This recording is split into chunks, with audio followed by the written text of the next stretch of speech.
बिस्मिल्लाहिर्रहमानिर्रहीम। अस्सलाम वालेकुम सामीन, आप सुन रहे हैं Karachi university campus radio FM 90.6। मैं हूं आपकी मेज़बान डॉक्टर निखत सरवर। आज हमने अपने स्टूडियो में जिन शख्सियत को दावत दी है वो यूनिवर्सिटी में और इससे बाहर भी मैं कहूँगी किसी भी तारुफ की मोहताज नहीं है। माशाल्लाह छोटी सी उम्र में बहुत सारी कामयाबियाँ हैं, बहुत सारे काम हैं। तो हमारे साथ इस वक्त जो है स्टूडियो में डॉक्टर मोहम्मद हसन औज आए हुए हैं। डॉक्टर साहब, हम आपको खुश आमदीद कहते हैं। Thank you so much ma'am. और अभी हम जो आपसे गुफ्तगू करेंगे उससे पहले मैं बस छोटा सा तारुफ करा दूं, क्योंकि इससे ज़्यादा मैं तारुफ करा नहीं सकती हूँ। इंशाल्लाह वो अपना तारुफ खुद ही कराएंगे आपको। Doctor Mohammad Hasan Auj medical officer हैं कराची यूनिवर्सिटी में। इसके अलावा सिंडिकेट मेंबर भी हैं ये कराची यूनिवर्सिटी के, और president Karachi university officer welfare association भी में भी उन्होंने माशाल्लाह काम किया है और कर रहे हैं। इसके अलावा वो एक रिसाला है तफसीर, उसके मैनेजिंग एडिटर भी हैं। ये एक रिसर्च जर्नल है। इसके अलावा जो बहुत बड़ा काम है उनका, ह्यूमन राइट एक्टिविस्ट। ठीक है डॉक्टर साहब, मैं सही कह रही हूँ ना? मैं तो ये तारुफ करा के थोड़ा थक गई हूँ। तो इंशाल्लाह ताला आप इसके बारे में मजीद रोशनी डालेंगे।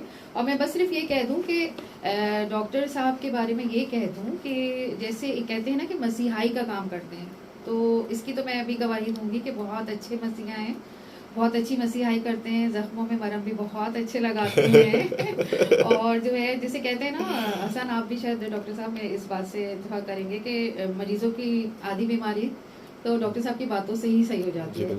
तो इसमें तो माशाल्लाह आपको बड़ा महारत है, क्योंकि मैंने देखा है, मैं एविडेंस दूंगी कि लोग इनकी बातें सुन के ही आधी बीमारी जो है गायब हो जाती है। चलिए फिर हम अब आपसे तफसीली बात करते हैं। जी आप अपना तारुफ थोड़ा सा। Thank you so much madam. I am literally honoured and humbled that you invited me on this show. और मेरे लिए बहुत बड़े एजाज़ की बात है।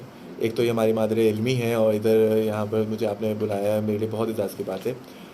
बस आपने तारुफ करा ही दिया। और ये कि बिल्कुल ठीक कह रहे हैं, मैं जो है अपने आप को तबीब नहीं समझता। मैं समझता हूँ कि मैं हमेशा से हीलर बनना चाहता था। There is a difference between being a doctor and being a healer. Being a doctor is a profession and being a healer is something else. It's a I think full time job. You're supposed to heal people. आप अपनी ज़ात के हर पहलू से लोगों को heal करने की कोशिश करते हैं, सिर्फ दवाइयों से नहीं, अद्वियात के अलावा भी आप अपनी बातों से, अपने लहजे से, अपने अखलाक से लोगों की तरबियत भी करते हैं, जहन साजी भी करते हैं, और लोगों को जो है आप जो है मुतहर्रिक करते हैं, जिसमें वो हैं डिप्रेशन में या एंजाइटी में, उससे आप निकालने की कोशिश करते हैं। तो मैं ये काम करना चाहता था, और अल्लाह ताला ने मुझे सुरखरू किया और मुझे इस चीज़ में ही लगा दिया। और माशाल्लाह बहुत अच्छी तरह आप ये करते हैं। जैसे हम ये देखते हैं कि हमें अपनी लाइफ में बहुत सारे डॉक्टर्स के पास जाना पड़ता है, लेकिन बाज़ लोगों की शायद पर्सनैलिटी ऐसी होती है, वो मतलब टू दी पॉइंट बात करते हैं। इवन वो जो मेडिसिन हमें दे रहे होते हैं उसके बारे में भी नहीं बताते हैं। ठीक है। और आपकी जो मैंने ये बड़ी अच्छी बात देखी है कि जो भी मेडिसिन दे रहे हो उसकी पूरी फुली, ठीक है, उसकी आप एक एक चीज़ बता रहे होते हैं, इसका ये फ़ायदा है। और स्पेशली कभी अगर खुद खा रहे हो तो वो भी कह रहे होते हैं। ठीक है। तो हमें बड़ा हौसला होता है कि नहीं, हमारे डॉक्टर साहब यूज़ कर रहे हैं तो हम भी कर सकते हैं। तो मेरे ख्याल में ये हीलर होना चाहिए हर डॉक्टर को। जी एक्चुअली आप देखिए, पेशेंट से आप कम्युनिकेट नहीं करेंगे ना पेशेंट, तो आप पेशेंट की साइकी नहीं समझ सकते। पेशेंट जब आ रहा है, हम कहीं भी ऑफिस में जाते हैं, किसी भी ऑफिस में जाते हैं, हम बैंक में जाएं, किसी भी जगह एडमिशन प्रोसेस में जाएं, हमें वेट करना पड़ता है, हमें उधर का प्रोटोकॉल फॉलो करना पड़ता है। लेकिन जब क्लिनिक में या हॉस्पिटल में पेशेंट आता है तो वो वेट नहीं करना चाहता। क्यों? क्योंकि वो बीमार होता है। जो एक बंदा बीमार है, इसी तकलीफ़ में है, आप उसको वेट करा रहे हैं, और वेट कराने के बाद जब वो आ रहा है, आप उससे प्रॉपर्ली बात भी नहीं कर रहे हैं, आप उसको ग्रीट नहीं कर रहे हैं, आप उसकी बात सुन नहीं रहे हैं। आपको पता है कि उसको ट्रीटमेंट क्या करना है, पता चल जाता है फ़ौरन ही पेशेंट को कि भाई ये सिम्टम्स हैं, हाँ, लेकिन दो बोल सुन लो, दो बोल कह दो, तो इसमें क्या जाएगा? आई थिंक ये हमारा वो लोगों का मसला है। और मैंने देखा आपके लिए तो लोग बहुत वेट कर रहे होते हैं, होता है अंदर जाके वेट जो है हील अप हो जाएगा उनका इंशाल्लाह। चलिए हम फिर आपके अर्ली चाइल्डहुड से बातें करते हैं कि अपनी अर्ली ज़िंदगी के बारे में बताएं। मेरा जो है बचपन जो है, हम लोग शाह फैसल में रहते थे, उधर ही मेरी पैदाइश हुई। तो बड़े ही जिसे कहना चाहिए बहुत ही हैंड टू माउथ उस तरह रहे, कभी कोई लैविश बचपन नहीं था। ख्वाहिशात को बचपन से ही मारना सीख लिया था बहुत, क्योंकि मैं सबसे बड़ा था, तो शायद बचपन से ही देख लिया था कि चीज़ें कि ना, अच्छा बहुत बच्चों में ये अकल, आजकल के बच्चों को जब मैं देखता हूँ तो उनमें इदराक नहीं होता इन बातों का कि भाई हमारे पेरेंट्स के पास वसाइल नहीं है, हम उससे वो डिमांड्स ना करें। मुझे लिटरली याद नहीं है कि मैंने कभी डिमांड की हो अपने वालिदैन से कि मुझे ये दिलाएं, या मुझे शायद जब से अकल आई 2.5 साल से भी शायद मैंने टॉफ़ी के लिए भी नहीं बोला होगा, जितना मुझे याद पड़ता है। मुझे याद है कि अगर मुझे कुछ चीज़ चाहिए होती थी, 2.5-3 साल का था, क्योंकि हम 4 साल में हम शिफ्ट हो गए थे कहीं और, तो मैं दादी से बस ये बोलता था कि दादी सब टॉफ़ियाँ खा रहे हो वाली, सिर्फ दादी से मैं मांग लेता था, वरना मैं अपने अब्बू अम्मी से नहीं मांग पाता था। जी बिल्कुल, ताकि बेचारों के पास शायद पैसे नहीं है। मैं सोचता हूँ कि बच्चे को कैसे अकल हो सकती है, लेकिन मुझे होता है कि यार मेरे जहन में चल रहा होता था उस वक्त। शायद बच्चे देख रहे होते हैं कि ये हालात चल रहे हैं, और मैं उसी तरीके से वो करता था। फिर मैंने मोहम्मदी पब्लिक स्कूल से इब्तदाई तालीम हासिल की, उधर मैं जो है माशाल्लाह फर्स्ट पोजीशन आता था। फिर चिन्योट ज्वाइन किया, चिन्योट में भी माशाल्लाह। फिर आदमजी से मैंने इंटर किया, फिर MBBS किया डाउ मेडिकल कॉलेज से, फिर हाउस जॉब की, फिर PSO मेडिकल सेंटर में जॉब की, सिविल एविएशन में जॉब की है। उसके बाद फिर कराची यूनिवर्सिटी में आ गया, यहाँ पे जॉब करा। माशाल्लाह जितने आपने इंस्टीट्यूट का नाम लिया तो उससे तो ये पता चल रहा है कि बहुत ब्रिलियंट स्टूडेंट है। जी हाँ, तो आजकल के नौजवानों को तो खास तौर पे बहुत, क्योंकि शॉर्टकट के आदी हो गए हैं आजकल के नौजवान, तो मुझे लगता है। तो अपनी थोड़ी स्कूल लाइफ के बारे में बताएं। स्कूल लाइफ में मैं कैसे student थे I was studious, I was geek, I never used to talk to people। मैं बच्चों से नहीं मिलता जुलता था, खेलता कूदता नहीं था, मैं बिल्कुल नहीं। I was never sporty। मैंने कभी कोई क्रिकेट वगैरह भाइयों के साथ घर क्रिकेट खेल ली गली में, बस उस पढ़ाकू किस्म का था, सिर्फ पढ़ना। और मुझे लगता था कि इनफैक्ट मेरा अभी तक मजाक उड़ता है इन मामलात में घर पे, कि ना ये लोग मुझे कहते थे कि मैं कहता था देखो अगर तुम खेलने जाओगे ना, अपने छोटे भाई को कहता था, तो देखो अल्लाह ताला देख रहा है कि इसने 1 घंटा खेलने में ज़ाया कर दिया, अभी तुम्हें फर्स्ट नहीं लाएगा। मतलब I was so much mad about studies कि देखो अगर तुम्हें फर्स्ट आना तो you are suppose to sacrifice something. अपना भले तुम ना पढ़ो, लेकिन घर में रहो, किताब खोल के बैठे रहो, ताकि अल्लाह ताला को लगे कि ये पढ़ने की कोशिश कर रहे हैं। कहाँ से ये मतलब ये इंस्पिरेशन कोई, मतलब अपने फादर, माशाल्लाह आपके फादर का भी बहुत बड़ा नाम है, दुनिया उनको जानती है। शकील और सामान्य यूनिवर्सिटी में तो कोई ऐसा नहीं है जो उनको नहीं जानता हो। बहुत अच्छे वो मुहर्रिक थे, एजुकेशनिस्ट थे, और उनकी कितनी रिसर्च में कितना है। तो ऐसा तो नहीं अपने फादर से ये कुछ आपने? हाँ, थोड़ा सा अब्बू का तो था जी, अब्बू की थी, सख्ती भी थी, और अब्बू को मैंने देखा कि अब्बू कभी टाइम वेस्ट नहीं करते थे, ऑलवेज ट्रेडिंग। मतलब मुझे थोड़ा सा शिकवा रहा ज़िंदगी भर अब्बू से, और शायद औलाद को कभी ना कभी शिकवा हो जाता है। वो कितनी इंपॉर्टेंट होती है चीज़ें, मैं अब सोचता हूँ कि मैं अब्बू से कहता था अब्बू आप हमें कहीं घुमाने लेके नहीं जाते, हमारे एंटरटेनमेंट के लिए। जी, he was so much dedicated about his books and studies and research. जी हाँ, तो मुझे थोड़ा सा ये शिकवा रहता था। अब मैं सोचता हूँ कि बिल्कुल ठीक करते थे वो, क्योंकि ऐसी शख्सियत जो होती है, इल्मी शख्सियत होती है ना, उनके साथ रहना थोड़ा मुश्किल होता है। और अब्बू की शख्सियत बहुत मुश्किल थी, क्योंकि एक आलिम दीन जो होता है, मुहक्किक जो होता है, वो एक अलग तरीके से सोचता है, वो टाइम वेस्ट नहीं करता अपना इन चीज़ों में, जो है ग्राउंड पे वो एक साथ काम कर रहा होता है। लेकिन उन्हीं को देखते हुए शायद वो कल्चर ये था कि हर वक्त किताबें हमारे घर में, ओढ़ना बिछोना ही था किताबें शायद, तो किसी और चीज़ की ना लत पड़ी, ना किसी और चीज़ की ज़रूरत पड़ी। और बस अल्हम्दुलिल्लाह ताला ने इसी मशगले में ही रखा, यही हमारा मशगला, ओढ़ना बिछोना सब कुछ बन गया, बुक्स। तो ये सारे भाइयों में भी आपकी जी, मैं इस बात का यहाँ पर आपने बहुत अच्छा सवाल किया। मैं इस पे लोग समझते हैं, खासकर मेरे भाई दोनों समझते हैं कि like I do have more media exposure. मैं ज़्यादातर मीडिया में रहता हूँ, मैं इलेक्शन लड़ता हूँ, अल्हम्दुलिल्लाह आपको पता है कि प्रेसिडेंट भी हूँ, ऑफिसर्स का और सिंडिकेट का मेंबर भी हूँ। लेकिन लोग, मेरे भाइयों को रहता है शायद कि मैं लाइमलाइट में रहता हूँ, जो है क्या कहते हैं, मैं अभी भी उनको भी बोलता हूँ, और अभी आपके सामने यहाँ पर शो में भी बोल रहा हूँ। मैं समझता हूँ मेरे दोनों भाई मुझसे ज़्यादा काबिल हैं, मुझसे ज़्यादा इंटेलेक्ट है उनमें, और मुझसे ज़्यादा उनके वसी नज़र हैं। बट ये कि वो उनकी पर्सनैलिटीज ऐसी हैं कि लाइक दे डोंट, मतलब they are limited to their fields. Media के सामने नहीं आते, हाँ हाँ, मीडिया के सामने नहीं आते, और वो इस तरह एक्टिविज्म नहीं कर रहे मेरी तरह। तो जैसे मैं एक्टिविज्म कर रहा हूँ तो प्रेस कॉन्फ्रेंस, ये सब चीज़ें होती रहती हैं, तो when you do these things तो फिर आपको एक्सपोजर ज़्यादा हो जाता है। और ये बताएं, अब्बू की तो बात हो गई, अम्मी का कितना है? अम्मी का मैं समझता हूँ, देखिए मेरे डॉक्टर बनने में तो अम्मी का ही हाथ था, क्योंकि माँ ही होती है जो अवलीन तरबियत। मेरी अम्मी जॉब भी करती थी, स्कूल में पढ़ाती थी, और फिर वो हमें आती थी घर पे खाना बनाना, और फिर इस तरीके से कि my father was very demanding कि खाना अच्छा हो, ये सब चीज़ें हो, साफ़ सुथरा हो घर, तो उन्होंने सब चीज़ें खुद करती थी। तो बहुत उन्होंने स्ट्रगल की है। मैं सोचता हूँ उन्होंने 4 बच्चे कैसे पाल लिए। मुझे देखते हो तो मुझे यकीन नहीं आता, कि मुझे प्रैक्टिकली लगता नहीं है कि ऐसा हो सकता है। हाँ, तो उन्होंने अपनी ज़ात की नफ़ी की, और जो है उसकी उसके तुफैल ही शायद हम तीनों भाई अपने अपने फील्ड्स में आगे बढ़ पाए हैं। माशाल्लाह। और वो जिस ज़माने में जॉब करती थी आई थिंक उस वक़्त इतना ये कॉमन नहीं था क्या औरतों कॉमन का नहीं था जॉब जॉब करना, ये कि करना। आजकल है ना कि हर दूसरा ही जी कर रहा होता है, जी जी जी। तो ज़ाहिर है कि उनका भी बहुत सपोर्ट रहा होगा। अच्छा, अम्मी के 3 भाई माशाल्लाह, चौथे आपके 4 भाई थे मुझे हाँ पता है। एक इंतकाल हुआ जी था जी जी जी, डेंगू से जी। डेंगू से हुआ था, वो वाली चीज़ हमने देखी।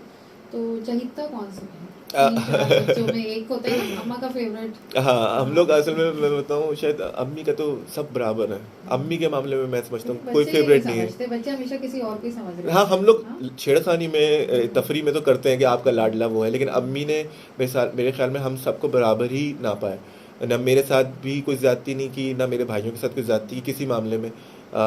कभी कभार होता है कि किसी को ज़्यादा फेवर मिल जाता है, कभी किसी को फेवर मिल जाता है, वो सिचुएशन वाइज होता है। तो हम लोग यूजली मल्हान जो हमारे सेकंड नंबर वाले भाई हैं वो जो है अम्मी से बहुत अटैच रहे हैं बचपन से ना, तो यूजली लोगों को लगता है कि अम्मी मल्हान को फेवर देती हैं, हालांकि अम्मी सबको बराबर ही रखती हैं। हाँ अब्बू के लाड लेते हैं, मतलब अब्बू का लाडला मैं था, फिर अब्बू का लाडला यमान था, फिर रेहान था। तो क्योंकि अब्बू का ये होता है कि जो अब्बू से मोहब्बत ले ना, अब्बू के पास करीब जो अब्बू को ज़्यादा उसमें मज़ा आता है। मल्हान हमेशा रिजर्व शाय हैं टाइप के हैं, तो यमान थोड़ा से ज़्यादा बोलते थे, टॉकेटिव थे, तो अब्बू को ज़्यादा मज़ा आता था। फिर मैं बड़ा हो रहा था, मेरे पास टाइम नहीं था, तो मैं अब्बू से थोड़ा, लेकिन अब्बू के जो आखिरी अय्याम थे उनमें मैं अब्बू से बहुत अटैच था और अब्बू मुझसे बहुत अटैच थे। इनफैक्ट अब्बू ने अपने लास्ट लेक्चर में मेरा जिक्र भी किया कि मैं अपने बेटे हसन से बेतहाशा मोहब्बत करता हूँ और मैं उसके बगैर नहीं जी सकता। मतलब आखिरी लेक्चर में मेरा जिक्र किया था, तो मेरे लिए एक बहुत बड़ा असासा है ये बात। और वो बात आपको सारी हाँ याद रहेगी माशाल्लाह हमेशा। आपको यहाँ तक ले आई वो बात। जी जी। वैसे एक बात है, शकील और साहब की पर्सनैलिटी ऐसी थी कि बड़ी रोबदार थी, हाँ। तो आप क्या समझते हैं मतलब बच्चों के साथ इतनी स्ट्रिक्टनेस नहीं करनी मैंने चाहिए? नहीं नहीं, अब हमसे तो बहुत फ्रैंक थे। अच्छा, हमसे बहुत फ्रैंक। अब्बू बहुत डिसिप्लिन वाले थे और बहुत ही प्रोटोकॉल वाले थे, लेकिन वो हमसे बहुत फ्रैंक थे। और मुझे अब्बू को मैं तो बच्चा था, लेकिन मैं अब्बू को फिर भी समझाता था कि अब्बू जो आप जिस तरह की for example the kind of strictness he had with the people कि भाई रिसर्च आर्टिकल्स प्रॉपर होने चाहिए, फेक रिसर्चेस नहीं बहुत होनी चाहिए, ऑर्गेनाइज थे वो ऑर्गेनाइज। ये चीज़ें माशाल्लाह। मैंने कहा हमें लेट गो करना पड़ता है अब्बू, क्योंकि यहाँ पर आप मदीना नहीं समझे इस शहर को कि यहाँ पर कि मदीना जैसे लोग नहीं होंगे, यहाँ पर हर तरह के लोग होते हैं। आपको हमें इन्हीं के साथ रहना है, इन्हीं के साथ काम करना है। तो ही वॉज वेरी पर्टिकुलर, नहीं ये लोगों को ऐसा होना चाहिए, टीचर के प्रोटोकॉल ये है, ये इसको इसके साथ इसका PhD इस लेवल का होना चाहिए, उसकी इल्मी सतह उतनी बोला। हर एक को वो कंपेयर करते थे कि अगर वो आलिम है तो वो प्रॉपर आलिम हो। आजकल आपको पता है थोड़ा सा कि हम लोग जो होता है कि बस डिग्री तो होती है लेकिन इल्मियत नहीं होती है। तो अब्बू इन चीज़ों पे स्ट्रिक्ट थे और मैं अब्बू को कहता था अब्बू इन चीज़ों को रहने दें, इतना वो ना रखें, लेकिन अब्बू थोड़ा इस मामले पे स्ट्रिक्ट थे। घर में बहुत चिल थे हमारे साथ। घर में जी।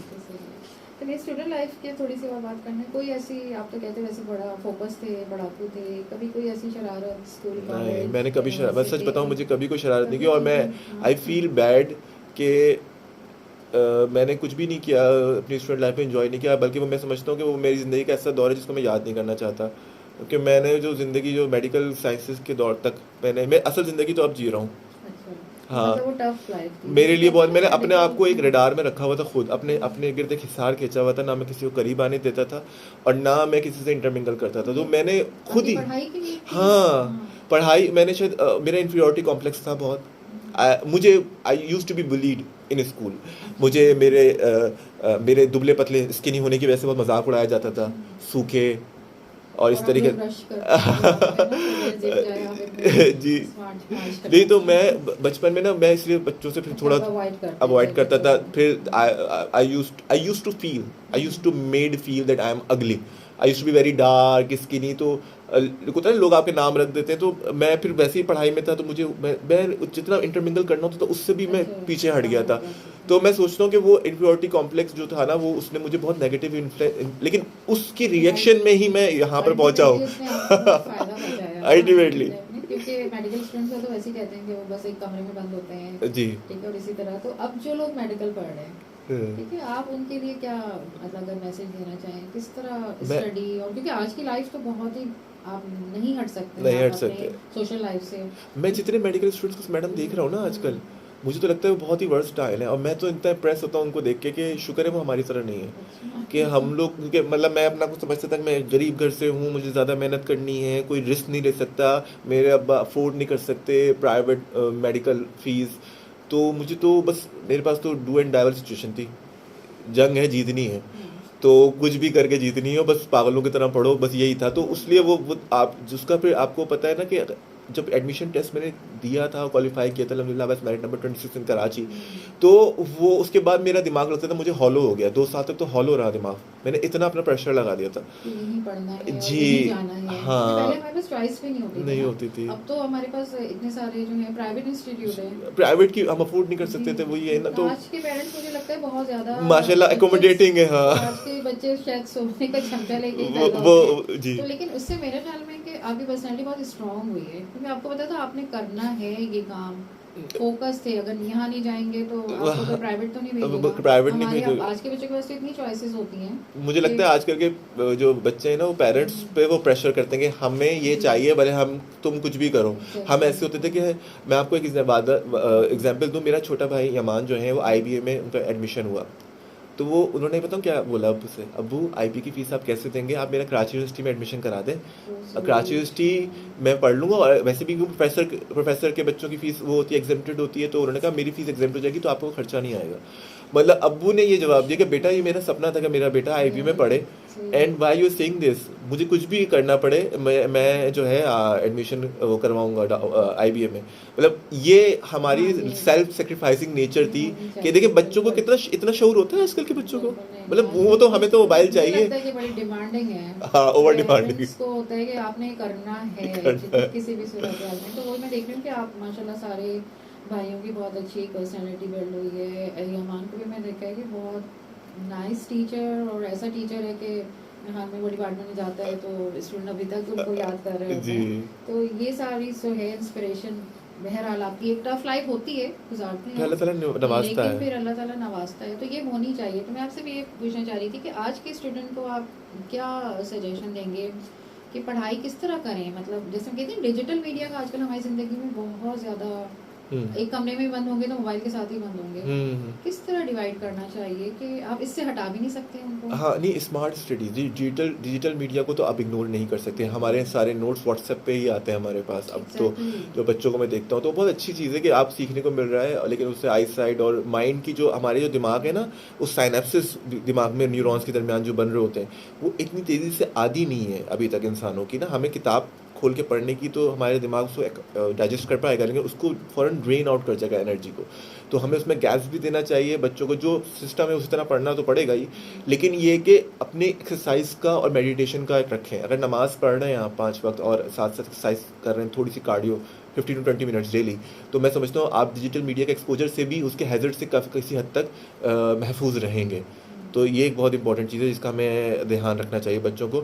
और मैं समझता हूँ आजकल का बच्चे जो हैं वो स्मार्ट हैं, हमसे तो ज़्यादा हैं, क्योंकि आजकल पेरेंट्स की तरफ से भी इतना प्रेशर नहीं होता बच्चों पे, और सोसाइटी की तरफ से भी शायद वो अपने आप को वो करते हैं, एक्सपेक्टेशन नहीं रही नहीं है रहे। बच्चों से ना, हाँ, आपकी बात पहले तो को होता था कि घर का बड़ा कह देता था कि भाई एग्जैक्टली। आपको लेना है एडमिशन, डॉक्टर बनना है, तो फिर वो बेचारा जी जान सही है, अब तो बच्चे अपनी चॉइस से आ रहे होते चॉइस हैं, से आ आईबीए रहे में आ रहे होते हैं, इसमें आ जी। रहे होते हैं। सही है। तो आप अपनी स्टडीज कैसे करते थे, कैसे रिवीजन करते मैं थे? यूजली कॉलेज से आके फिर मैं पढ़ना शुरू कर देता था, फ़ौरन नैप नहीं लेता था।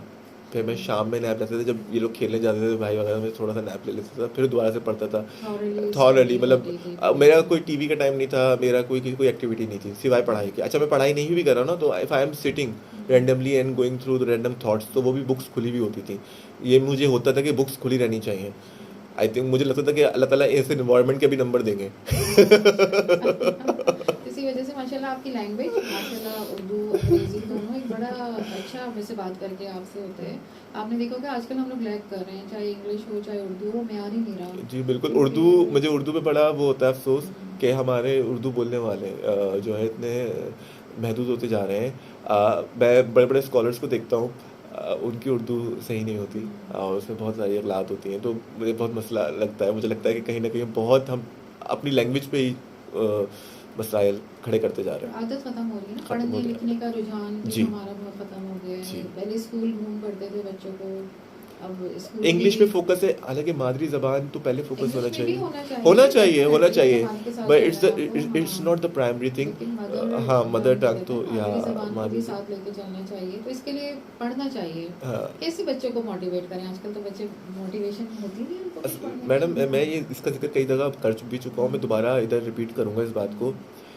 हमारे यहाँ बुज़ुर्ग नहीं है अब, हमारे यहाँ बूढ़े लोग तो हैं लेकिन we do have old people, we don't have the those pious saintly figures nowadays. हमारे पास वो बुजुर्ग नहीं है, जॉइंट फैमिली सिस्टम भी नहीं है। बड़ा सिखाता जो है बुजुर्ग होते थे ना, जी। माँ बाप के पास वो चीज़ें नहीं होती सिखाने के लिए बच्चों टाइम के भी लिए, होता ना है, टाइम भी होता है, ना बच्चे को वो सिखा सकते हैं वो जो हमारी जो उससे ऊपर वाली जनरेशन सिखा सकती होती है। तो वो जो चीज़ है वो बहुत इंपॉर्टेंट है।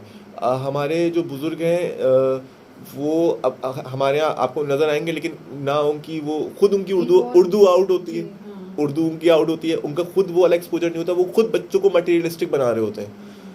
मतलब बच्चों को तो दुनिया, हम लोग मटेरियलिज्म सिखा रहे हैं, उसको सिखा ही रहे हैं दुनिया। तो एक तो कोई ऐसा पोर्शन हो जहाँ वो जाए जो थोड़ा सा दीन सीखे, थोड़ा सा सोचे कि दुनिया के अलावा भी कुछ है दुनिया में, तो वो चीज़ सिखाने वाला कोई बुजुर्ग नहीं है।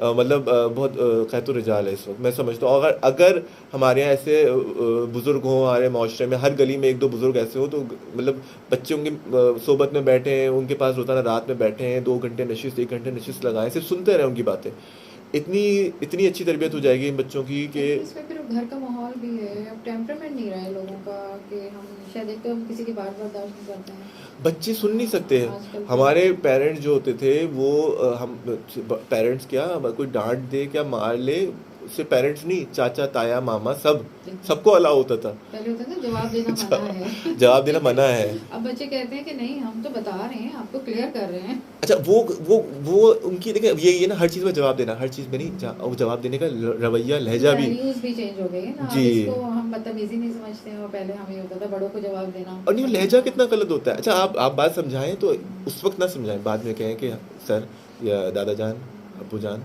ये था मसला, मैं इसलिए कह रहा था, समझा दें। नहीं, आप समझा नहीं रहे, आप अपनी कम्युनिकेशन कर दें, लेकिन या खत लिख के कर दें। मैं तो खत से बात करता था अब्बू से, कई दफ़ा ऐसा होता था कि अब मैं और यमान तो हम लोग तो खास तौर पे खत लिखते थे अब्बू को। हाँ, हमें कोई बात ईमेल कर सकते हैं, व्हाट्सएप हमें कोई बात मनवानी है, या हमें कोई नाराज़गी हो गई अब्बू से, अब्बू हमें हमारे लिए बैट लेके नहीं आए, हमारे लिए कोई चीज़ लेके नहीं आए, तो हम खत लिखते थे, मैं बहुत दुखी हूँ आज, मुझे उम्मीद थी कि आप मेरे लिए, मैं फर्स्ट आया था, मेरे लिए बैट लेके आएंगे, पर मुझे बहुत मायूसी हुई।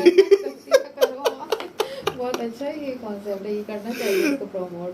अच्छा चलें अब आपकी डॉक्टरी पे कुछ बात कर लें, क्योंकि हमने आपको एज ए मेडिकल डॉक्टर यहाँ बुलाया, ऑफिसर है माशाल्लाह। तो आप बताएं कि ये इतने सारे ज़ाहिर है सुबह से शाम तक आपके पास पेशेंट आते हैं, बैठते हैं, तो किस तरह का मतलब आजकल वो चल रहा है? मैं समझता हूँ ज़्यादातर जो हमारे बीमारियाँ जन्म ले रही हैं ना, वो एंजाइटी और स्ट्रेस से ले रही हैं। ये हम सब बोलते हैं, सिर्फ ये एक जुमला ये हर एक को पता है, हम सब बोलेंगे भाई स्ट्रेस की वजह से। क्या स्ट्रेस है, कैसा स्ट्रेस है, हम इसको एलैबोरेट नहीं करते। बात ये कि ब्लड प्रेशर आपका हो रहा है, शुगर हो रही है आपकी, स्ट्रेस इंड्यूस कोलेस्ट्रॉल, यंग लोगों में हाइपरलिपिडेमिया भी होता है, सॉरी, स्ट्रेस इंड्यूस्ड। उसके अलावा एपिक एसिड डिस्कम्फर्ट तेजाब जिसे कहते हैं, हर बंदे को है। बॉडी एक फाइब्रोमाइल्जिया जो जिस्म में दर्द हो, ये सब चीज़ें, ये भी स्ट्रेस इंड्यूस्ड है। कौन सी चीज़ है जो स्ट्रेस इंड्यूस्ड नहीं है? और हर लेवल पे हो रही है, हर लेवल पे हो रहा है। होता था ना 50-60 के बाद जिस तरह की बीमारी यहाँ लगता था हमें हो रही है, बट अब हर एंजाइटी और ये तो बच्चों को स्कूल का स्ट्रेस, किसी को जॉब का स्ट्रेस, हस्बैंड को वाइफ का, बच्चों का जॉब कमाने का स्ट्रेस है, वाइफ को घर के बच्चों की तरबियत का, बच्चों की डिमांड्स ना पूरी होने का स्ट्रेस है, पे कैसे पूरी करूँ डिमांड्स, क्योंकि माँ तो माँ है, वो तो चाहेगी कि हर डिमांड पूरी हो बच्चे की, माँ की फितरत है, तो वो नहीं पूरी कर पा रही किसी भी वजह से, तो उसका स्ट्रेस हम सब कहीं ना कहीं। लेकिन हमें इसमें मैं समझता हूँ कि थोड़ा सा अल्लाह पे तवक्कुल रख के लेट गो करना चाहिए। नहीं मिला कोई बात नहीं, नहीं है कोई बात नहीं, थोड़ा सा अल्लाह पे रखें, तो अल्लाह की जगह पे रखें। फिर पेरेंट्स और घर वालों का इन्वॉल्व होना पड़ेगा ना, ये सबको, मतलब हर एक को हर लेवल पे। एक तो ख्वाहिशात बहुत बढ़ गई हैं लोगों की, जाहिर है उससे भी सपोर्ट सिस्टम नहीं है। अब देखिए पहले होता था कि बेटा आया घर कमा के थका हुआ आया है, वो गुस्सा भी आ रहा है ना, तो वाइफ पे नहीं चीखेगा क्योंकि अब्बा अम्मा बैठे हुए बुजुर्ग के एहतराम में, सही है। या बच्चे हैं, उनको होगा कि बाबा की शिकायत करनी है, अगर बाबा ने मारा है तो हम दादा अब्बू से शिकायत कर देंगे। अब तो जॉइंट फैमिली सिस्टम ही नहीं है। अब अच्छा बच्चे अकेले घर में क्या कर रहे हैं किसी को नहीं पता। बच्चे तो आदी भी नहीं है, हम एक डांट के भी आदी नहीं है बच्चे, क्या मैं तो कहती हूँ स्टूडेंट्स भी अब डांट। ये कितना बड़ा देखें आप, कितना बड़ा अलमिया है हमारे लिए कि स्टूडेंट्स जो हैं, हमारे तलबा जो हैं, उनको अगर टीचर समझाता है, डांटता है, तो उसको लगता है उसकी तौहीन कर दी। How dare you spoke to me like this in the class, I me, अरे यार मैं टीचर हूँ यार, अगर डांट दिया तो बेटे की तरह हो ना, मेरे बच्चों की तरह हो ना। हाँ, फिरौन ना बने, टीचर्स फिरौन भी बन जाते हैं, ऐसा होता है। मैंने खुद देखा है फर्स्ट हैंड एक्सपीरियंस कि टीचर्स ने बहुत बुरे रवैये रखे हैं। रिसेंटली भी मेरे पास एक दो बच्चे आए थे, बहुत बुरा वो डिप्रेशन में थे टीचर के रवैये की वजह से, एग्जाम में नहीं बैठने दिया बिला वजह, इस तरह की हरकतें हो जाती हैं। टीचर्स भी थोड़ा रौनक दिखाते हैं, लेकिन मोर और लेस हमें कुछ भी हो उस असातिज़ा का एहतराम करना चाहिए, मुअद्दब बन के रहना चाहिए। अगर आप मदरसे में जाएं, मदरसे में असातिज़ा का इतना अदब है कि तालिब इल्म जो है ना वो पीठ भी नहीं करता उस्ताद की तरफ। अगर वो कमरे से भी निकलता है ना तो यूं हाथ बांध के और पीछे की तरफ कदम बढ़ाता है कि चलो मैं ना, मेरी पीठ ना उस्ताद की तरफ, ऐसा एहतराम। थोड़ा सा टाइम होता है, उसके बाद में आपने प्रैक्टिकल लाइफ में आना होता है, तो मैंने वो चीज़ आपको बहुत अच्छा ग्रो करती है। बड़ी अच्छी वो थोड़ी सी सेइंग थी, हम लोग सख्तियाँ। उसको बोलते ही नहीं, बादब बा नसीब ना। जी, आप दूसरों बिल्कुल। का अदब करें, अल्लाह ताला आपके नसीब ऐसे खोलेगा, क्योंकि बुजुर्गों की दुआएं लगती हैं। भले मेरा टीचर मुझसे कितना भी बदजन हो, कितना भी मुझे डांट रहा हो, कितना भी मुझ पर जुल्म के पहाड़ तोड़ ले, अगर मैं सब्र कर रहा हूँ तो कहीं ना कहीं उसको मलामत होगी और वो मेरे लिए दुआए खैर, उसके दिल से दुआ निकलेगी मेरे लिए, दुआए खैर के यार इसके साथ मैंने ज़्यादती कर दी, अल्लाह इसका ध्यान रखना आगे। और अल्लाह ताला फिर गैर से उन बच्चों को नवाजता है। बिल्कुल, बिल्कुल अल्लाह ताला से मांगे तो ना, जी मांगते बिल्कुल। नहीं है ना, हम लोग अपने शॉर्टकट्स में लग जाते हैं। अच्छा हसन बताएं, कैसे डॉक्टर हैं आप, जो है एंटीबायोटिक्स देते हैं? नहीं नहीं, हाँ। मैं बताता हूँ। एक्चुअली एंटीबायोटिक कल्चर जो है ना बहुत ही हमारा है कि हम लोग आदी नहीं है कि वेट करें अपनी बीमारी ठीक होने का, हम चाहते हैं फ़ौरन ठीक हो जाए। हाँ, इसमें तो वो थोड़ा सा, हाँ इसमें वो तो इसलिए मैं लेके मेरा जरा जो बात प्रोटोकॉल है ये करें। होता है, मैं I let the patient decide. मेरे पास ये जो पेशेंट आता है तो मैं बोलता हूँ देखिए इसमें 4-5 दिन लगेंगे, थोड़ा टाइम लगेगा सही होने में। इफ़ यू से I can advice, I can give antibiotic, but मेरे लिहाज से आप 3 दिन रुक जाएं, ठीक है, 3 वो दिन देख देखिए लेते हैं। लेकिन अगर वो कहता है कि नहीं नहीं I just want to get better soon और मुझे जल्दी से ठीक होना है और मेरे काम है, वो कहता है ओके फाइन। फिर बता देता हूँ कि एंटीबायोटिक भी ये वाली है, ये हैवी है, आपको सूट करेगी, इसका साइड इफेक्ट ये होता है, ये टॉलरेट कर लेंगे, या ये लिख दूँ इसका मेटालिक टेस्ट है, मुंह जायका कड़वा हो जाएगा, इससे एपिगेटिव डिस्कम्फर्ट हो जाएगा, बता देता हूँ मैं। तो I let the patient decide, को 3 ऑप्शंस देके कि वो क्या डिसाइड करता है अपने बारे में, ताकि उसको पता हो, आगाही हो कि भाई मुझे ये दवाई दी गई थी, मुझे ये बता के दी गई थी और इसका ये प्रोबेबली साइड आपकी इफेक्ट बहुत बड़ी खसूसियत है, मैं बता रही हूँ ना, वरना डॉक्टर्स इतना बताते नहीं हैं। अच्छा सर, ये जो ट्रेंड है कि हम किसी भी उसमें जाते हैं तो ये जो हज़ारों टेस्ट होने लगे हैं आजकल, जी, ये डॉक्टर्स उससे पहले कोई ये मैं मशवरा भी नहीं दे रहे होते, हालांकि तो थर्ड वर्ल्ड कंट्री का ये खासा होता था यहाँ के डॉक्टर्स का, यहाँ के तबीबों का, कि यहाँ के तबीब जो नब्बाज होते थे वो तो पल्स पे हाथ रख के वो कहते हैं कि बीमारी पकड़ लेते थे। खैर ऐसा प्रैक्टिकल पॉसिबल नहीं है कुछ चीज़ों के अलावा, लेकिन डॉक्टर को चाहिए कि डायनामिक्स के हिसाब से काम करें। अगर मैं देख रहा हूँ कि पेशेंट गरीब है, मैं टेस्ट क्यों लिख के दूँ? मैं आपको ज़्यादा तौर बताऊँ मैडम कि मैं कराची यूनिवर्सिटी क्लिनिक पे मेरे पास जो पेशेंट्स आते हैं, जो मेड्स हैं, जो काम कर रहे हैं, जो प्राइवेटली काम कर रहे हैं, जो आप स्टूडेंट्स हैं जो हॉस्टल में रह रहे हैं, बेचारे अफोर्ड नहीं कर सकते होते हैं, मैं वल्ला कोई टेस्ट नहीं कराता अनटिल कोई टेस्ट बहुत मैंडेटरी हो। क्योंकि मुझे ये होता है कि यार इनका पैनल नहीं है, इनको मैं क्यों वो चीज़ बर्डन दूँ फाइनेंशियल। और डॉक्टर्स बिला वजह के टेस्ट, आप अच्छा डॉक्टर एक CBC से भी ना बहुत सारी चीज़ें पकड़ सकता है, लेकिन वो मलेरिया अलग लिख के देंगे, वो डेंगू अलग लिख के देंगे, टाइफॉइड अलग लिख के देंगे। कोई बीमार हो तो एक साथ 4-5 जी, ये मैं समझता हूँ कि इसमें वेट करना चाहिए, एक साथ सारे टेस्ट नहीं। अगर आपको नहीं पकड़ पा रहे हो, ठीक नहीं हो रहा है, तो आप दूसरे ऑप्शन पे जाओगे। आपसे अपनी जान छुड़ाने के लिए, जल्दी ठीक करने के लिए, अपनी रेपुटेशन बचाने के लिए पेशेंट को आप फाइनेंशियल बर्डन में डालो। मेरी आदत है मैं फार्मर रेप से नहीं मिलता हूँ, और वो मैं उसकी इस वजह ये बताता हूँ। वो कहते हैं क्यों नहीं मिलते, मैं कहता हूँ आप लोग आते हो, मुझे पता है आपकी ड्यूटी है, लेकिन मैं अगर आपसे मिलूँ तो मैं ना गिल्ट फील करता हूँ कि यार आपकी दवाई मैं लिख नहीं पाऊंगा, महंगी होती है। लेकिन सैंपल ले लिया करें। यही मुझे सब कहते हैं, सैंपल ले लिया करें। एटलीस्ट वो पेशेंट ले लिया करें, क्योंकि आप तो वैसे भी वेलफेयर के इतने काम कर रहे होते हैं, तो वो अच्छा रहेगा। अच्छा, वेलफेयर के काम के बारे में बताएं आप। मैंने अक्सर देखा है आप क्लिनिक्स लगाते हैं संडे को भी।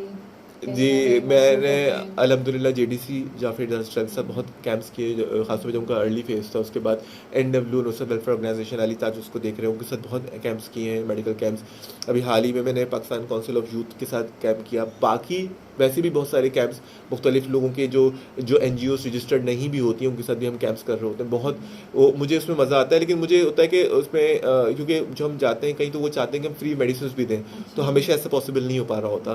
कभी कभार तो हो पा रहा होता है, लेकिन हमेशा नहीं हो पा रहा था। तो अभी जो रिसेंटली मैंने कैंप किया तो बहुत अच्छा था वो गोड जमाली में और चोर जमाली में, और वो इतना अच्छा रहा। उसमें हमें मेडिकेशन बहुत वाफिर मकदार में थी, तो लोग बहुत सेटिस्फाइड भी रहे। मुझे दिल से कल्बी इत्मीनान हमारे यहाँ तो मिला था। माशाल्लाह वैसे बहुत लोग वेलफेयर का काम करते हैं, मुखद्दर हजरात भी हैं, तो अगर आप उनको इन्वॉल्व कर लें। चैनलाइज करना असल में मैं ना वो यूजली मेरे अंदर वो थोड़ी शाइनेस है इन मामलात को लेकर कि मैं खुद अप्रोच नहीं कर पा रहा होता। कोई अब एनजीओ कर ले, उनसे अप्रोच करके वो कर ले, मैं उनके साथ as a doctor volunteer free of cost services देता हूँ, मैं अपनी फ्री ऑफ कॉस्ट देता हूँ।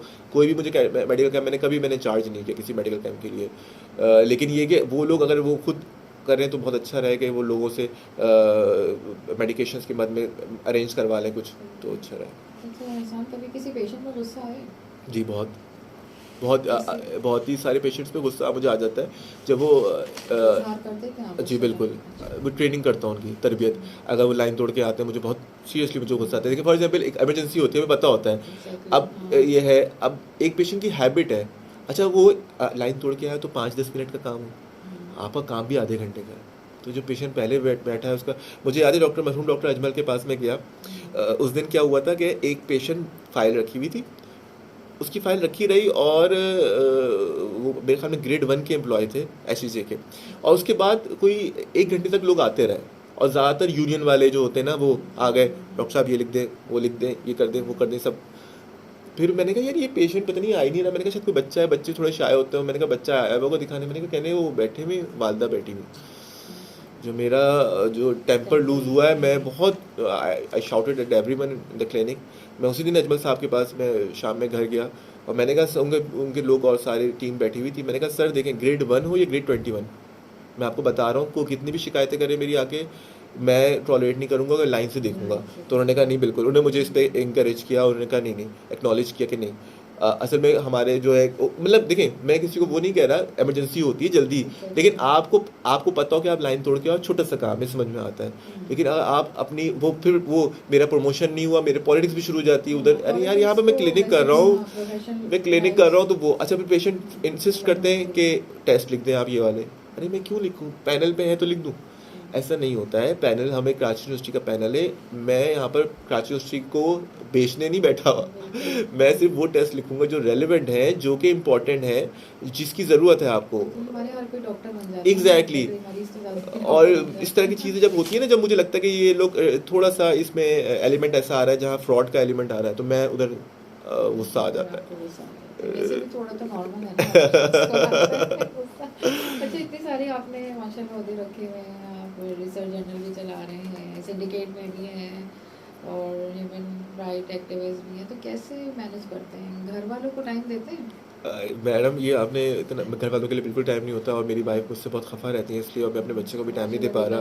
हाँ ज़रूरत है उसे मैडम। मैं और इसकी वजह से मैं खुद बहुत बीमार रहने लगा। मुझे ऐसा लगता है कि मेरे पास वो नहीं होता, जहनी सुकून ही नहीं है।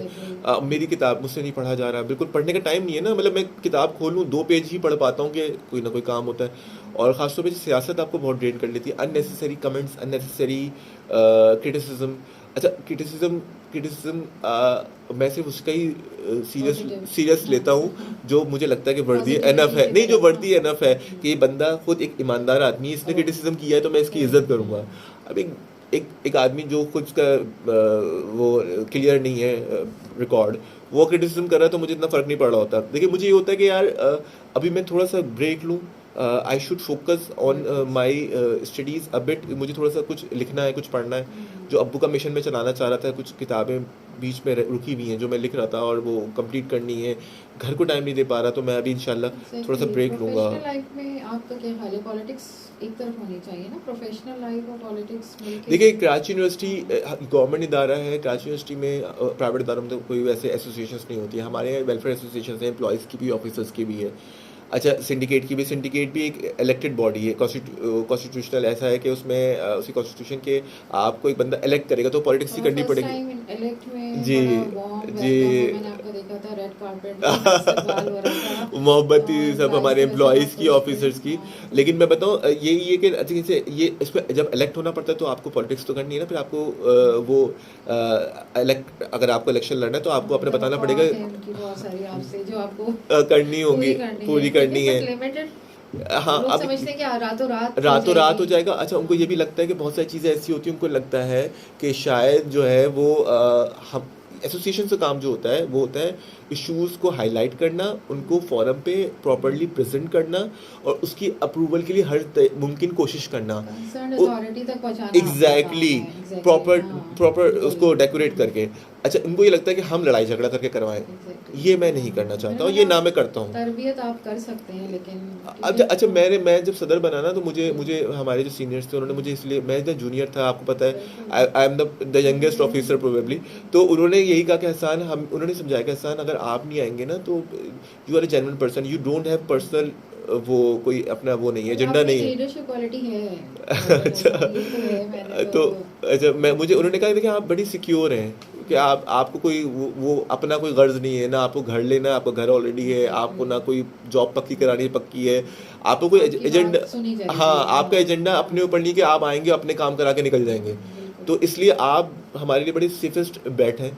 और फिर उन्होंने कहा कि माशाल्लाह लाइक आपका बैकग्राउंड भी सबको पता है। एग्जैक्टली। अच्छा, उन्होंने बड़े, एक- मैं एक बार यहाँ मेंशन करना चाहूँ, I had been working with lots of associations, Shaoor foundation से काम कर रहा हूँ, मुझे इस्लामी नेतृत्व कौंसिल डॉक्टर कबिला अयाज जो हैं, बहुत सारे उन्होंने फॉरम से इंगेज रखा हुआ है, जहाँ मैं कराची के उलमास के साथ पीस के लिए काम कर रहा हूँ, इंटरफेथ हार्मनी के लिए काम कर रहा हूँ, इंटरफेथ हार्मनी के लिए काम कर रहा हूँ। जब मैं उस लेवल का काम कर रहा था, मैं इस्लामाबाद, लाहौर जा रहा होता था, इवन रिकॉर्डिंग्स के लिए जा रहा होता था, तो मुझे फिर उन्होंने कहा कि जब आप पाकिस्तान लेवल पे काम कर रहे हैं एक्सट्रीमिज्म टेररिज्म के खिलाफ, तो आप हमारे ऑफिसर्स के लिए काम क्यों नहीं कर रहे कराची यूनिवर्सिटी में। तो मैंने इसलिए वो उसके लिए हामी भी भरी और मैंने लड़ता ही रहा। तो मुझे ये हुआ कि ये, लेकिन ये अलग नौयत का काम है, यहाँ पर जो है वो अमन के लिए नहीं, यहाँ पर तो एक वो जो उनके हुकूक के लिए है, लेकिन जो मैं वो वाला काम कर रहा था मैं समझता हूँ वो ज़्यादा मेरे लिए इम्पोर्टेंट है अब। तो अभी जब मेरा टेन्योर पूरा होगा तो होपफुली अब जो नए प्रेसिडेंट आएंगे मुझे उम्मीद है कि वो उसको और अच्छी तरीके से लेके चलेंगे सिंडिकेट का इंशाल्लाह, क्योंकि सिंडिकेट में एक अलग डायमेंशन होती है, सिंडिकेट एक अलग तरीके से देखता है, उधर संजीदा, बहुत संजीदा फोरम है, उधर कोई बदमज़गी, उधर आपको सिर्फ दलाइल और बहुत जो है कॉम्पिटेंसी चलती है, तो उधर तो मैं समझता हूँ कि I fit in the role. और यहाँ, हाँ, और यहाँ पर जो है, यहाँ पर थोड़ा सा ये कि लोगों के सवालात एक्सपेक्टेशन बहुत अलग तरीके की होती है, टाइम कंजप्शन बहुत ज़्यादा है इधर, के साथ साथ आपकी प्रायोरिटीज चेंज होती तो एक वक्त में एक होता रखना, बच्चे हैं, आपने उनको भी टाइम देना है, जी क्लिनिक में भी देना है, फिर आप उधर भी कैंप्स भी लगाते हैं, तो डेफिनेटली कुछ चीज़ों को आपने साइडलाइन करना, में अगर रखना पड़ेगा। हाँ और मुझे लगता है साइड में रखते हैं तो अल्लाह ताला किसी और को भेज देते जी हैं। बिल्कुल तो बिल्कुल ऐसा बिल्कुल, थोड़ी है कि दुनिया में हाँ कोई नहीं है। बिल्कुल बिल्कुल, यही मैं अपनी टीम को भी बोलता हूँ और समझा भी रहा हूँ। हाँ, बिल्कुल। होपफुली कि अगर वो लोग इंटरव्यू से आपके जो है थिंकिंग उन तक पहुंच जाए। अच्छा, और कुछ पैगाम देना चाहेंगे? बहुत बड़ी मोटिवेशन है यहाँ के लोगों के लिए, स्टूडेंट्स के लिए, इतनी यंग एज में आपने इतना कुछ कर लिया माशाल्लाह, अभी भी आप रिसर्च पे कर रहे हैं। थोड़ी सी हम रिसर्च पे बात कर लें।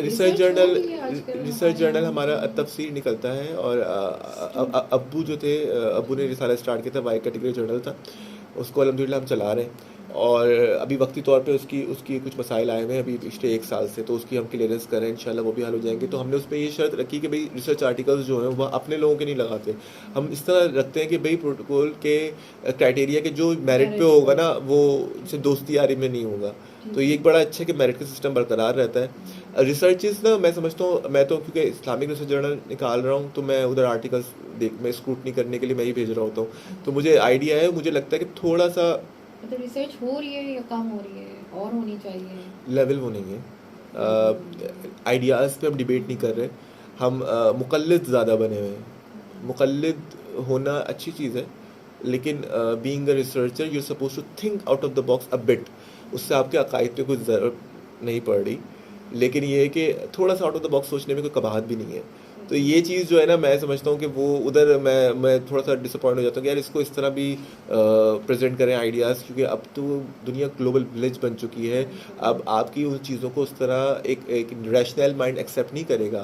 आप सिर्फ अकीदत की बुनियाद पे अपने दीन की तरवीज नहीं कर सकते, अकीदत की बुनियाद पे लोगों से अपनी बात नहीं बनवा सकते, आपको उनको रैशनैलिटी पे आंसर्स दे के सेटिस्फाई करना पड़ेगा। और अगर आप उनको कायल नहीं करेंगे दलाइल से और सॉलिड ग्राउंड पे, तो वो they will not be convinced, they will be anti religion, they will be anti इस्लाम।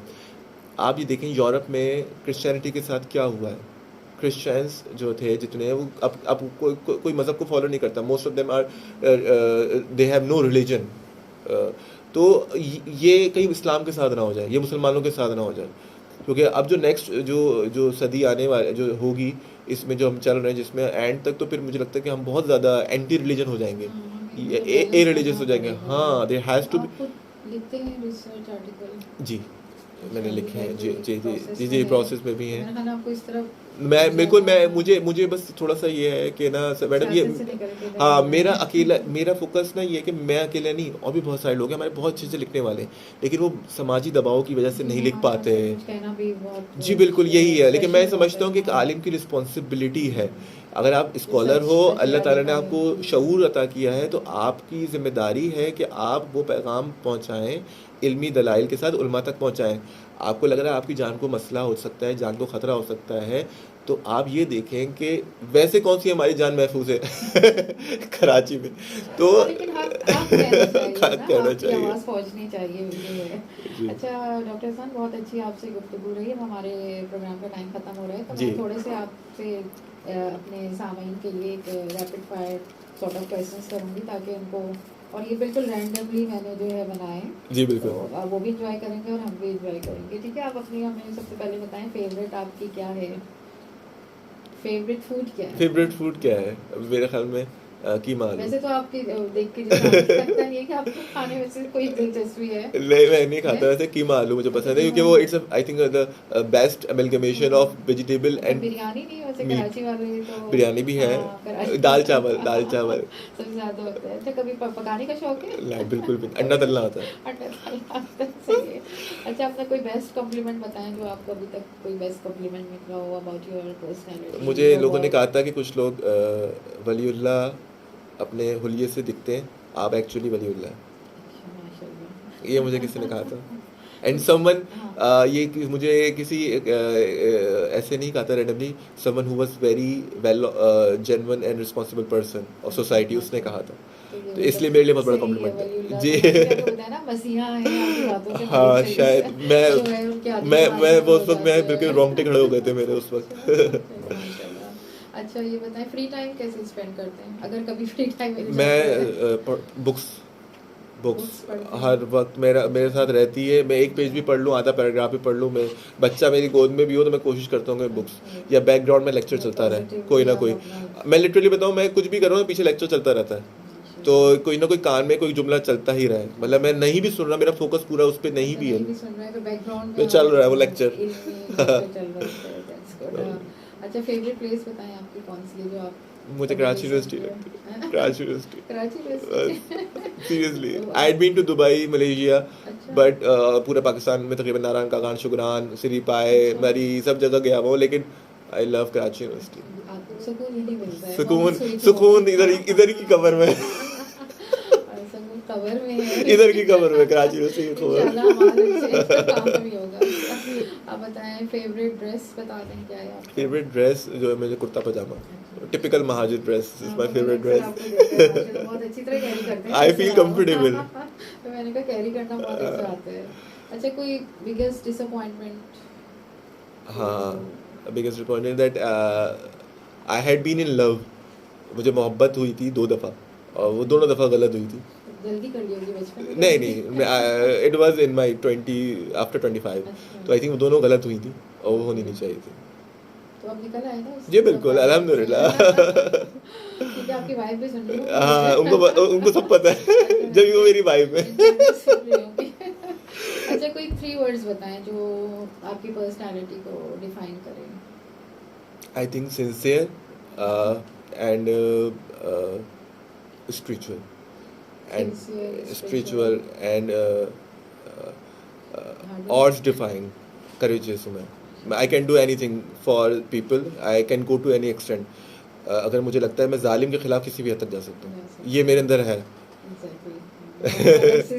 नहीं, जालिम के कोई मुझे लगता है कोई जुल्म कर रहा है, मैं नहीं छोड़ता। फिर अगर मुझे लगे कि ये जुल्म कर रहा है किसी के साथ, फिर मैं नहीं छोड़ता, मुझे कितना भी नुकसान उठाना पड़े। ये तो बहुत अच्छी मतलब पर्सनालिटी है ना, तो पॉजिटिविटी है जी। अच्छा, कोई हिडन टैलेंट? मुझे तो वैसे पता है, आपको तो पता है। I think I am a very good actor as well. Actor? हाँ। कभी एक्टिंग का शौक हुआ है? नहीं, शौक नहीं, तफरी में ऑफ कोर्स वो, या, लेकिन I think I am a good actor. I used to do some plays in the school जब बहुत छोटा था, अभी 7-8 कहीं तक। कहीं एक्टिंग करनी पड़ती है, वैसे भी हमें लाइफ में जी। एक्ट कर रहे होते हैं तो लेकिन वैसे ना मैंने रियलाइज़ किया है कि ना मैं बहुत ही नेचुरल रहता हूँ, बहुत ज़्यादा बहुत ही आई थिंक नेचुरल रहता हूँ, जब भी शायद मुझे लोग मेरे पेशेंट मोहब्बत करते हैं लोग। वरना अगर मैं थोड़ा सा अपना अगर ऑफिसर वाला रूप रखूँ और प्रोटोकॉल रखूँ, या मैं सिंडिकेट मेंबर वाला बिहेवियर रखूँ, या सदर वाला बिहेवियर रखूँ, तो लोग मुझे मोहब्बत नहीं ये आपकी कामयाबी का भी राज है, ठीक है। मैंने जहाँ तक आपकी पर्सनैलिटी देखी है, हम लोग भी आपसे मिलते रहते हैं, जी। तो मैं हमें हर एक को ये लगता है कि हसन भाई उसको बहुत प्यार करते हैं, उसको टाइम देते हैं, लेकिन मैं हमें हर एक के साथ कोशिश आप करते पूरी यूनिवर्सिटी के हसन भाई हैं, हैं। माशाल्लाह डॉक्टर हसन। मैडम मैं आपके बारे में एक जो ना बोलूँ, you are an inspiration for me. मैं सच बता रहा हूँ, मेरी फ्रेंड है, नहीं मैं मेरी फ्रेंड है, मैं इधर इसलिए बोलना चाहता हूँ, कुछ हमें ऐसे मौका ऑनलाइन कहने का, ऑन रिकॉर्ड कहने का मौका नहीं मिलता। मैं सबके सामने वांगे दहल ये कहना चाहता हूँ कि मेरी एक दोस्त है ऑस्कर विनर हया फातिमा इकबाल, और मास कॉम से ही पढ़ा है, तो वो जो है वो और मैं हम लोग जब वो उसकी भी इंस्पिरेशन है आप, बिकॉज आपके साथ जो हादसा हुआ, ट्रेजिडी हुई, आपके हस्बैंड की डेथ हुई और आपके बच्चे इतने छोटे थे, तहा 1 साल का था, और आपने जिस तरीके से फाइट करके घर से बाहर नहीं निकलती थी, आप you are such a homely lady. आपने तालीम पीएचडी किया, जॉब की, साथ साथ बच्चों की शादियां की, मतलब मैं समझता हूँ you are the ultimate lady, the ultimate Muslim lady.